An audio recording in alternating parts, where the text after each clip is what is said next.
But Vikram, one of the big dominating themes in the world today, and it's one that Indians are very, very familiar with, is the environment versus development debate. Is it really that polarized? What do we mean when we talk about sustainable development? Well, a number of the Indian industrialists and politicians, in fact, have been talking about the debate. Here's a glimpse into some of their thoughts.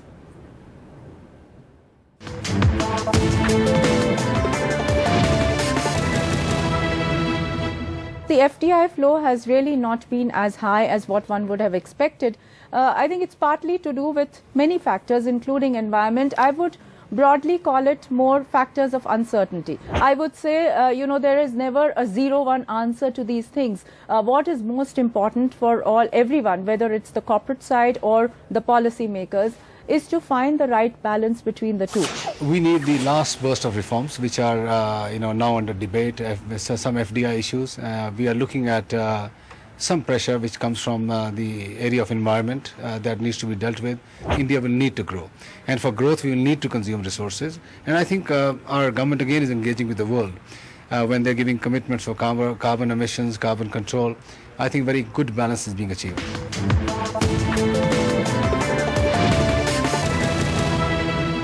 Not necessarily adversarial.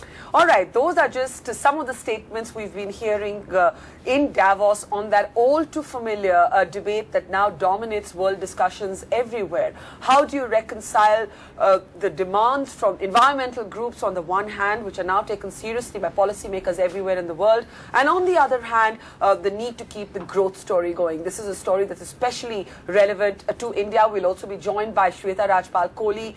In a while, she's been tracking the story, but N.K. Singh, this is a subject familiar to you. You've taken part in many discussions along the themes of sustainable development. What have you picked up at Davos? What is the general consensus emerging on the big picture first globally on environment versus development? Well, one obvious picture which is emerging is that there's no way the world can duck anymore facing squarely the issues of environment. There's no way in which you can duck the fact that an international consensus, even if it is not total, if it is reasonable enough, must provide a take-off point for that, allowing other countries to really join in. And in the Indian context, of course, there are two contradictory themes. The first theme being that at a very facile level, it might appear that there's a contradiction between growth and environment. Faster rates of growth require more fossil fuel pollution, and therefore India is locked in the difficult position of how to get to a sustained 8-9% rate of growth and yet lower its energy intensity. However, at a more basic level, people believe that India has a historic opportunity, because unlike China, the big investment in infrastructure is not yet locked in. The big decisions have yet to be taken in, and they can be taken in a manner which is more friendly to environment, with low carbon intensity being combined with high growth. Actually, it's great that the environment is back in the center stage. It's been mainstreamed in a sense by the Environment Ministry. But I'm sure you've been hearing some of the same comments as we've been hearing for the last 2-3 days here at Davos. While people are, of course, still extremely enthusiastic about India, there's some concern about stop-go decisions on environmental factors and others. And I know that the ministerial delegation has been talking to a lot of people to try and reassure them that's not going to continue. Is that a cause for concern? No. The RBI report said that the FDI has fallen in some areas because of environmental issues.